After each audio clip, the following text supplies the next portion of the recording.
in yet another act of service to his country in what has been a lifetime of distinguished service. For his trouble, Mr. Mueller has been accused repeatedly and without basis in fact of conducting a witch hunt in the course of his current investigation by none other than the President of the United States. And so, I would like to take this opportunity to say a few words about what Special Counsel Mueller and his team have been investigating and why, as the point of this vital investigation seems to have been purposely confused and maligned by the White House in a rather alarming way. At the end of these, as my colleague from Delaware, Senator Coons, and I have made a unanimous consent request to bring this to the floor, but it has been objected to already. This bill is designed to do one thing: protect the integrity of the Special Counsel's investigation and spare it of any influence and interference from the executive branch, including from those who may themselves be the subjects of that investigation. Mr. President, the findings of Mr. Mueller's investigation are of utmost importance to the security of this country and to the well-being of our democratic institutions as well. In America, as we all know, no one is above the law. Our doctrine of separation of powers and the independence of the judicial system is what sets us apart from lawless countries, and presidents do not get to determine who gets investigated and who and what does not. For the record and for history, this special counsel was appointed to thoroughly investigate the attacks on our electoral system by elements of the Russian government during the lead-up to our 2016 general election. How such an investigation can be the cause of controversy is beyond me. Surely we all recognize that it is essential to understand this new form of foreign aggression so that we might better defend America against such attacks in the future, right?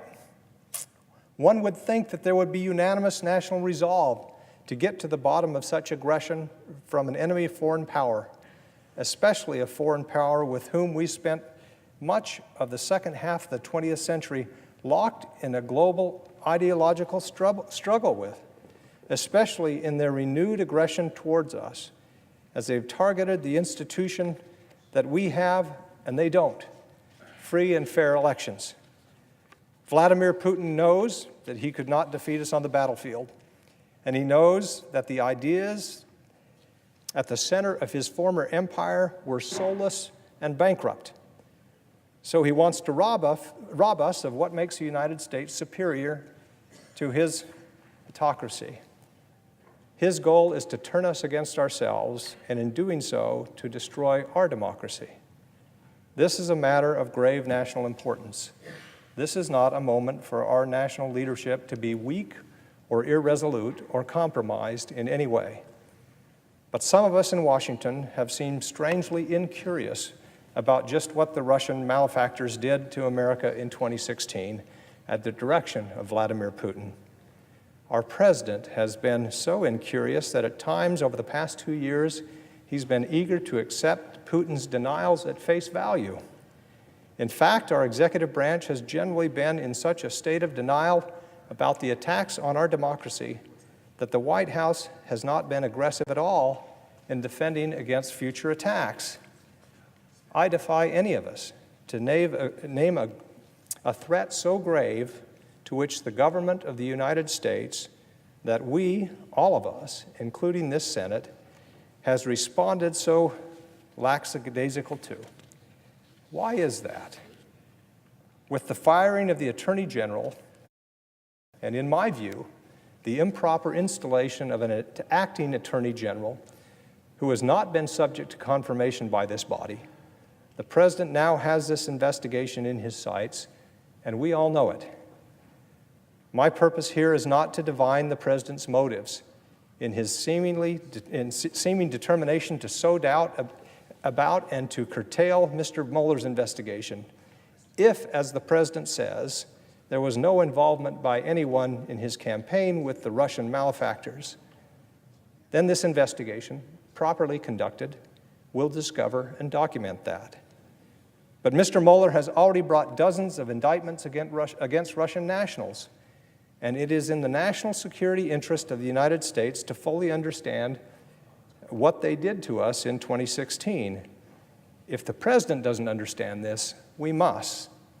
If he doesn't prioritize that, we will. We, all of us, talk much in this place about the defense of all that we hold dear. Those are the words that we speak. All that we hold dear. What do we actually mean when we say those words? Speaking personally, I can't think of values held more dear than the independence of our judicial system and an electoral system free of malign influence, either foreign or domestic. When I think of the things that we must hold dear, those things are right at the top of the list. It is our sworn oath to keep it that way. One further note on this unanimous consent request that has just failed today.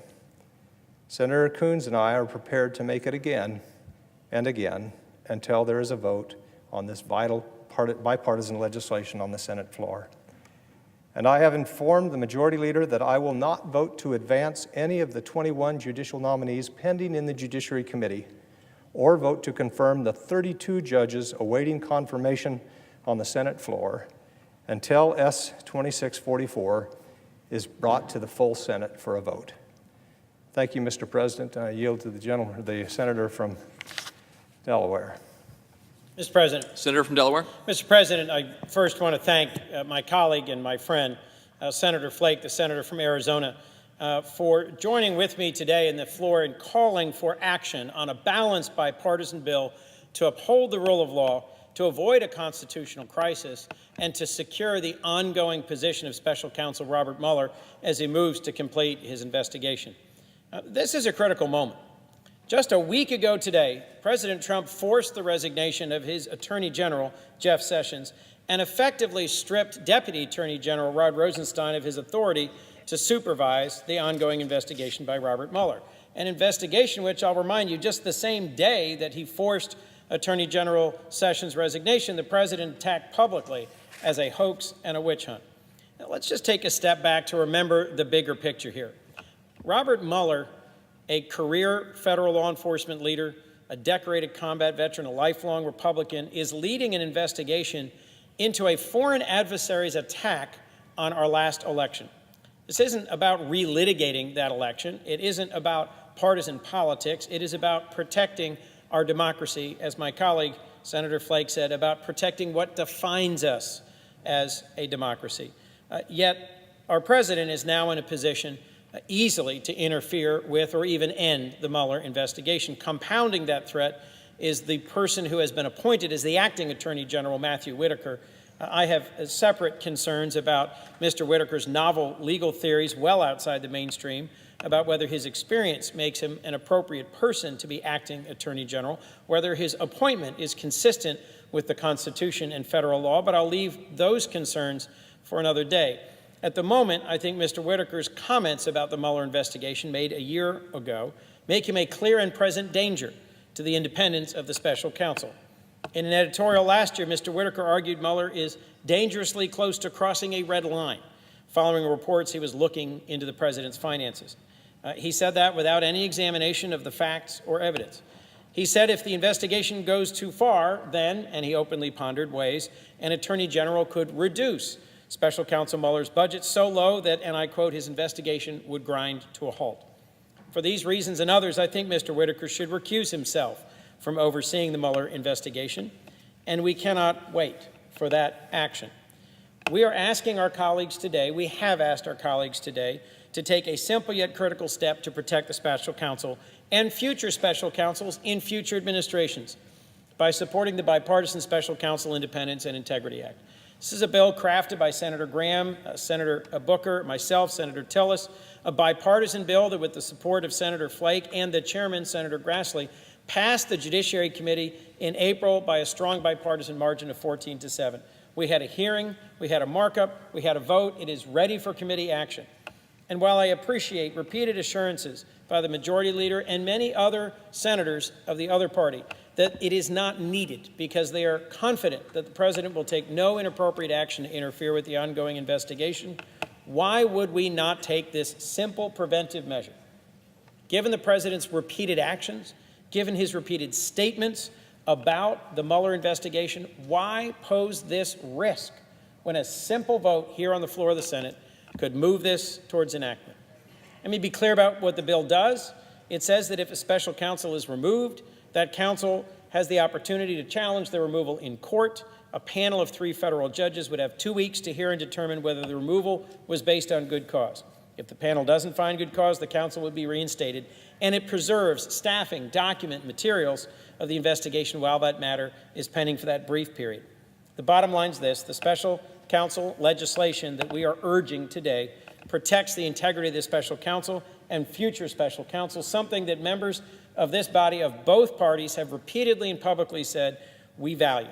It strengthens the rule of law, it strengthens the principle that no one is above the law, and it ensures that we are not back on this floor trying to unravel an emerging constitutional crisis should the president precipitously act, or should Matthew Whitaker precipitously act to impede Special Counsel Mueller's ongoing investigation. Let me close today by asking my colleagues who are listening to consider the fundamental principles that form the basis of our democracy: free and fair elections, respect for the rule of law, strong independent institutions that deliver justice impartially and transparently. It's because of these principles enshrined in our founding documents that the United States has grown from Mr. President, next week will mark the very fringes of world civilization to a strong, vibrant, inclusive nation that is a beacon for the world and the most sustained and greatest democracy in the history of the world. But we cannot take these principles and we cannot take the institutions of our democracy for granted. They don't protect themselves. Every now and then, when founding principles are threatened, we have to demand elected officials put aside disagreements and come together to defend them. This is one such moment. So I'm grateful to my colleague from Arizona for his statement and his leadership today. I am confident, if given the opportunity to come for a vote, this bill would get at least 60 votes, having spoken to colleagues on both sides of the aisle yesterday and today. And I am puzzled as to why there are leaders in this body who continue to have great confidence given the president's statements and actions. I think the time for action is long since past. We should have taken that action today. I will continue to work tirelessly with my colleague from Arizona until we secure passage of this bill. And with that, Mr. President, I yield the floor to my colleague and co-sponsor, the senator from New Jersey. Senator from New Jersey. First of all, I just want to give my gratitude to both of the senators who spoke before me. My friend and Senator Coons, my friend Senator Jeff Flake. I want to especially thank Jeff Flake for his willingness not just to lead with words, but to make a commitment on the Senate floor that he will not be voting on judicial appointments until this is brought to a vote. Senator Flake and Senator Coons have really said pretty much all of what I was going to say. And so perhaps just very succinctly and very candidly, I just want to reiterate this moment that we're in and the gravity of the moment we're in. This bill is not a not a partisan piece of legislation. It comes from a bipartisan effort that started many months ago when Senator Graham and I started talking, Senator Tillis, Senator Coons started talking many, many months ago, not just for this moment in history, but also understanding that we have a flaw in our system that does not have an appropriate check and balance on a presidential power that can put them in a position where they are not subject to the laws of our land. This Special Counsel Independence and Integrity Act came from a bipartisan effort to try to make sure we have appropriate checks and balances to prevent a constitutional crisis. It's actually a forward-thinking bill. It's the understanding that we should not be reactivists in the cause of our democracy, but proactive in preventing and securing the great nation and our laws and our rules that we all cherish. And so to see a bipartisan bill worked on, crafted, compromised, brought to committee, be voted out of committee, to see a bill languish now without a vote that I agree with Senator Coons would get more than 60 votes and would provide a reasonable check and balance. Now, the urgency in this moment, and I agree that this is a bill that's important for history, But the urgency of this moment, Senator Coons has already gone over. We now have the firing of Jeff Sessions, and Jeff Sessions was said to be fired by a president who literally said, I would not have hired you if I thought you were going to recuse yourself, replaced with a person, and Senator Coons has read the quotes that talked about this investigation and what he would like to do.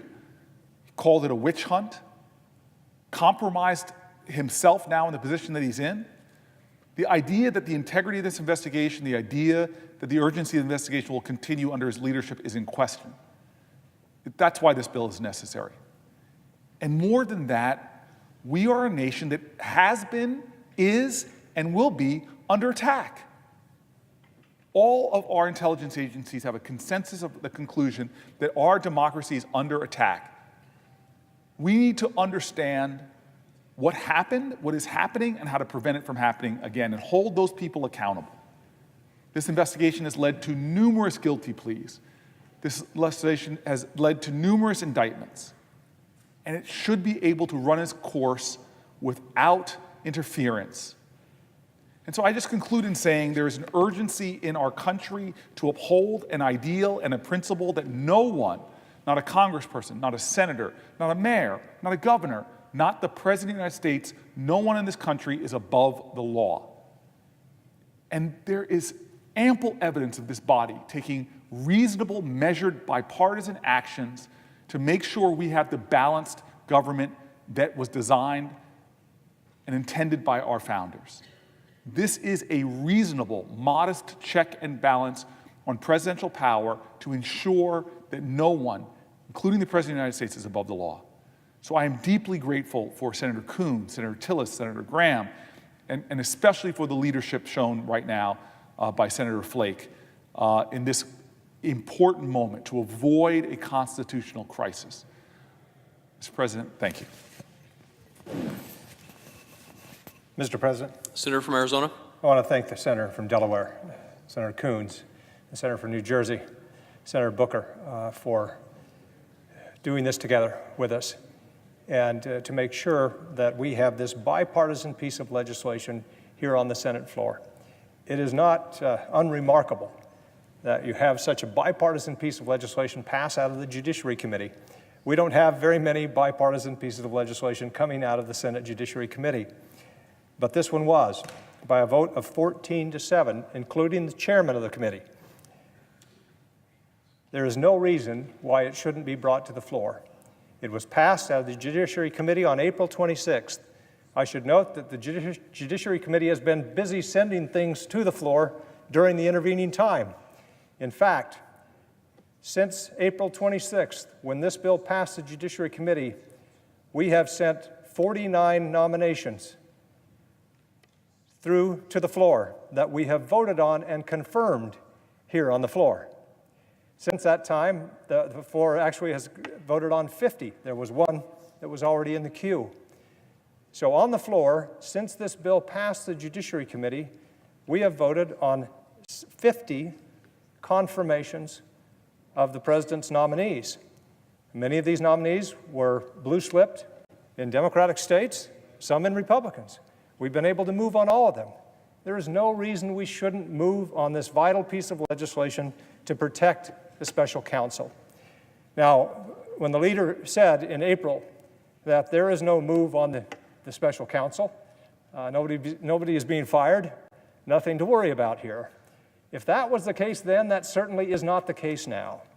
Since then, the Attorney General has been fired, and the oversight for this investigation, which sat with the Deputy Attorney General, has been wrested from him and turned over to someone who has not received Senate confirmation, someone who has expressed open hostility to the Mueller investigation. Does that not ring alarm bells around here? If that doesn't, what will? Why are we so sanguine about this? This would provoke a constitutional crisis. And yet when we have the opportunity to pass legislation to say, protect the special counsel that received a bipartisan vote in the Judiciary Committee, we fail to bring it up on the Senate floor. Why? Why do we do this? To protect a man, seemingly, who is so incurious about what Russia did during the 2016 elections. Why do we do that? Do we have no more institutional pride here? Don't we more jealously guard our prerogative as senators than to simply let this go? What will it take? I'm prepared, and I know that the senator from Delaware is as well, to bring this up again. We'll bring it up again until we can get a vote on the Senate floor. I hope that in the next few days and in the coming weeks that the public will rise up and say this needs to be done. A bipartisan piece of legislation that has passed the Judiciary Committee ought to be brought to the Senate floor for a vote. We're not saying it has to pass, although we think it will. We're sure it will. It has overwhelming support. We're just saying bring it to a vote. Bring it to a vote, and until we do, the 21 nominations that are in the Judiciary Committee waiting for a vote there will not receive a vote, nor will I give my vote to the 32 nominations that are sitting here on the Senate floor. So this is important. This should be a priority. I thank the President, and I thank the Senator from Delaware, and I'll yield to him. President, I'll just conclude by Senator from saying Delaware. I could not agree more with the comments of the senator from Arizona, my friend and colleague. There come moments when we should step up and defend the prerogatives and the role of this body. This is one of them. I understand it may annoy, it may displease the president for there to be a speed bump put in the way of interference with the special counsel. But this isn't just about the current special counsel. This is about taking Department of Justice regulations and making them statute.